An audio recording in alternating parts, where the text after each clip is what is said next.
윤회에서 벗어나는 길, 환멸문과 팔정도. 지난 시간에는 삼세양중인가설이 아함경의 식증장설과 일치하는 12연기의 유전문에 대한 가장 합리적인 해석이라는 것을 말씀드렸습니다. 오늘은 12연기의 함멸문에 대하여 살펴보기로 하겠습니다. 전 시간에 말씀드린 바와 같이 12연기는 유전문과 환멸문을 함께 살펴보아야 완전한 이해에 도달할 수 있습니다. 부처님이 깨달은 진리는 12연기의 유전문만이 아니라 환멸문을 포함하고 있습니다. 즉 12연기의 유전문과 환멸문은 사성제라고 하는 불교의 진리체계를 구성하고 있는 것입니다. 뒤에 자세히 살펴보겠지만 유전문은 고성제와 집성제를 이루고 환멸문은 멸성제와 도성제를 이루고 있습니다. 유전문은 전 시간에 살펴보았듯이 중생들이 3세에 걸쳐 윤회하는 모습을 밝힌 것입니다. 3세 양중인 가설은 그 모습을 설명한 것입니다. 따라서 3세 양중인 가설이 3세와 자아의 존재를 인정하여 불교의 무아설에 입에된다고 할 수는 없습니다. 오히려 무아의 일상을 깨닫지 못한 상태에서 자아와 세계가 허구적으로 조작되고 있는 것을 12연기의 유전문을 보여주기 때문에 3세 양중인 가설은 유전문의 해석으로는 나무랄 데가 없는 것입니다. 문제는 이것을 환멸문과 연결시키지 못하는 데 있습니다. 3세 양중인 가설을 부정하는 사람들은 부처님이 말한 무아를 자아는 존재하지 않는다라고 이해한 사람인지도 모릅니다. 부처님은 이런 생각을 단멸론이라 하여 상주론과 함께 비판합니다. 잡아함 961경에서 부처님은 자아가 존재하는가라고 묻는 에도에게 대답을 하지 않았습니다. 대답을 듣지 못하고 에도가 돌아가자 옆에서 이것을 지켜보던 아난이 부처님에게 대답하지 않는 이유를 물었습니다. 이때 부처님은 다음과 같이 말씀하셨습니다. 내가 만약 자아가 존재한다고 말했다면 그는 전부터 가져온 사견을 키웠을 것이다. 내가 만약 자아가 존재하지 않는다고 말했다면 그가 어찌 이전의 어리석은 미혹을 다시 키워 전에는 존재한다고 했던 자아가 이제는 단멸한단 말인가라고 의심하지 않으리요. 전부터 지니고 있던 자아가 존재한다는 생각은 상견이고 이제부터 갖게 되는 단멸한다는 생각은 단견이다. 열애는 이번을 떠나 중도에서 법을 설한다.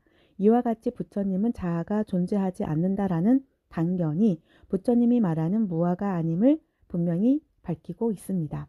무아는 참된 자아를 깨닫게 하기 위하여 시설된 것이지 단견을 의미하는 말은 아닙니다.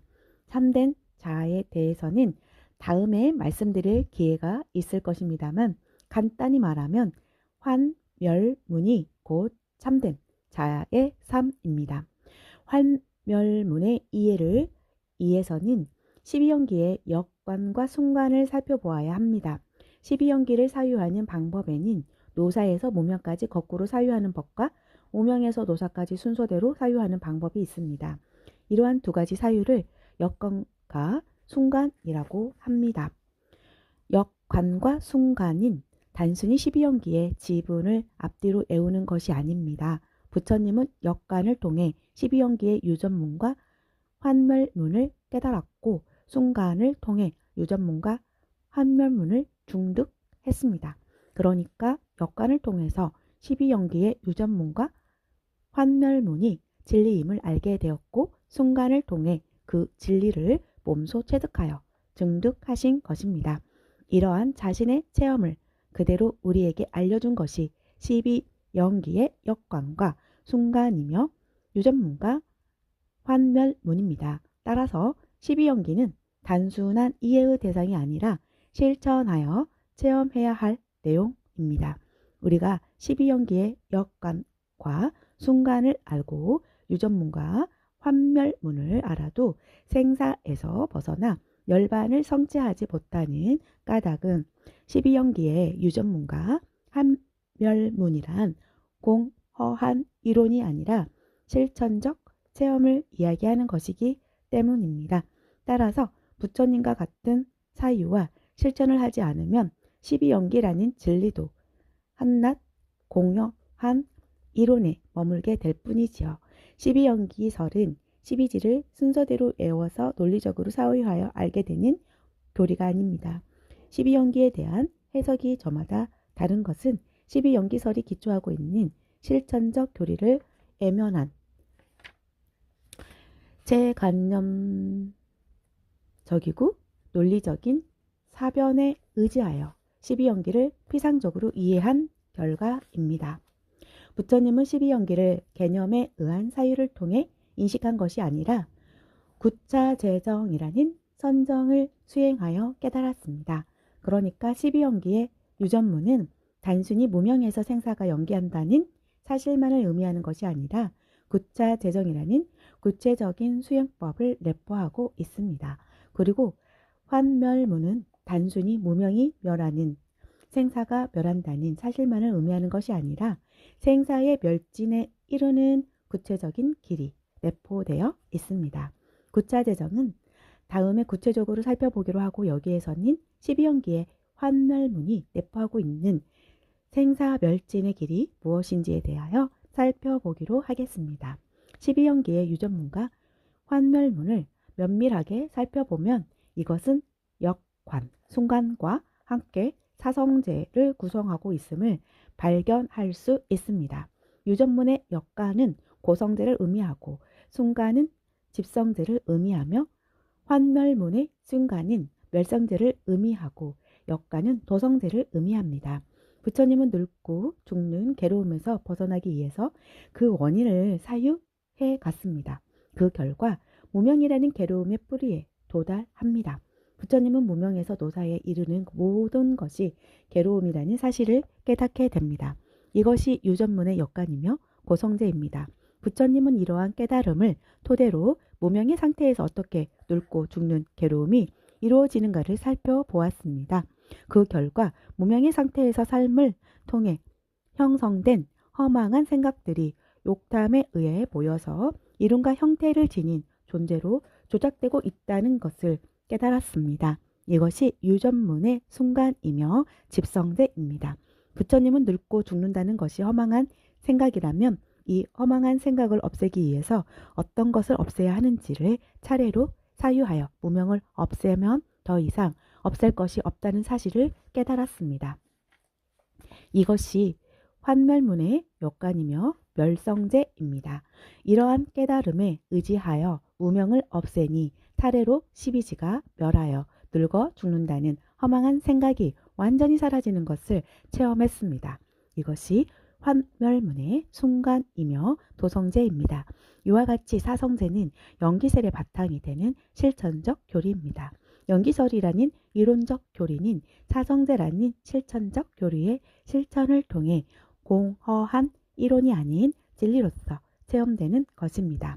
부처님은 이러한 자신의 깨달음을 소위 초전법륜경으로 불리는 잡아함 379경에서 다섯 비구에게 맨 처음 자신의 깨달음을 수례하면서 과거의 누구에게서도 들어본 적이 없는 사성제에 대하여 바르게 사유하고 이해하여 실천한 결과 안목이 생기고 알게 되고 지혜가 생겨 마음이 밝아져 깨달았다고 이야기하고 있습니다. 부처님은 12연기라는 진리를 사성제의 실천을 통해서 깨달았던 것입니다. 이렇게 생각할 때 12연기의 환멸문은 사성제의 도성제인 팔정도와 동일한 것이라고 할 수 있습니다.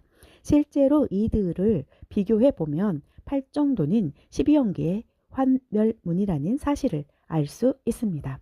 무명은 정견에 의해서 없어집니다. 따라서 무명은 멸함은 정견이 생겼다는 것을 의미합니다. 정견이 생기면 바르게 생각하고 바르게 말하고 바르게 행동할 것입니다. 이것이 팔정도의 정사유 정어, 정업입니다. 따라서 무명에서 연기한 신, 구, 의, 삼행은 정견에서 비롯된 정행, 즉 정사유, 정어, 정업에 의해 사라지게 될 것입니다.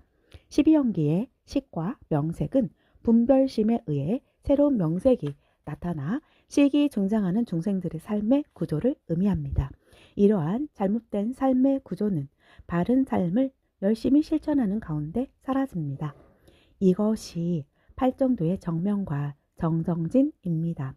따라서 식과 명색의 멸은 정명과 정정진을 의미한다고 할 수 있습니다. 팔정도의 정념은 사념처의 실천을 의미합니다. 사념처는 청, 정경의 고찰에서 살펴보았듯이 유깁처에서 유, 생, 노사에 이르는 소위 육촉연기의 환멸문입니다. 신, 수, 심, 법을 여실하게 관찰함으로써 육입, 촉, 수, 예, 취, 유를 멸하는 수양법이 사념처인 것입니다. 따라서 12연기의 육입에서 6가지는 정념을 통해서 사라진다는 것을 알 수 있습니다. 팔정도의 정정은 태어나서 늙어 죽는다는 허망한 생각이 사라진 멸진정을 의미합니다. 따라서 12연기의 생로사는 정정의 성취를 통해 사라진다고 할 수 있습니다.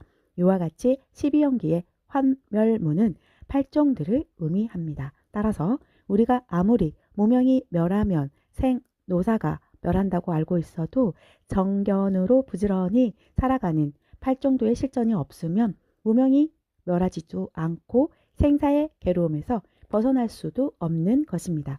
팔정도의 실천은 이렇게 중요합니다. 그런데 팔정도를 실천하기 위해서는 무명이 무엇이고 정견이 무엇인지를 알아야 합니다.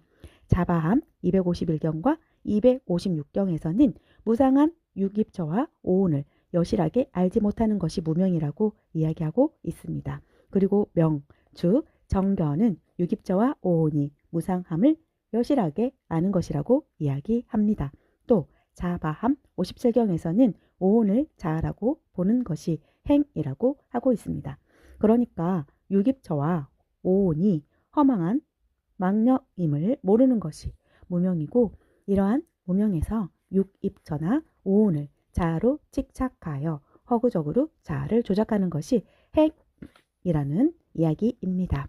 중생은 이렇게 무명에서 자아와 세계의 존재를 허구적으로 조작해 놓고 그 존재를 통해 과거, 현재, 미래라는 시간도 존재화시켜서 생사의 괴로움을 느끼고 있습니다. 팔정도의 정견은 이렇게 존재화된 것들의 실상이 무명에 뒤덮여 살아가는 삶을 통해 연계하는 허망한 망령임을 여실하게 아는 것입니다. 정견에 의해서 본다면 존재와 시간은 연기한 것이지 실체가 있는 것이 아닙니다. 부처님은 이렇게 실체가 없이 연기하는 것을 공이라고 했습니다. 연기법의 진리를 아는 정견에서 보면 전 시간에 언급했듯이 모든 존재는 연기한 것이므로 공이고 존재가 공이기 때문에 존재로 인해 생긴 시간도 공입니다.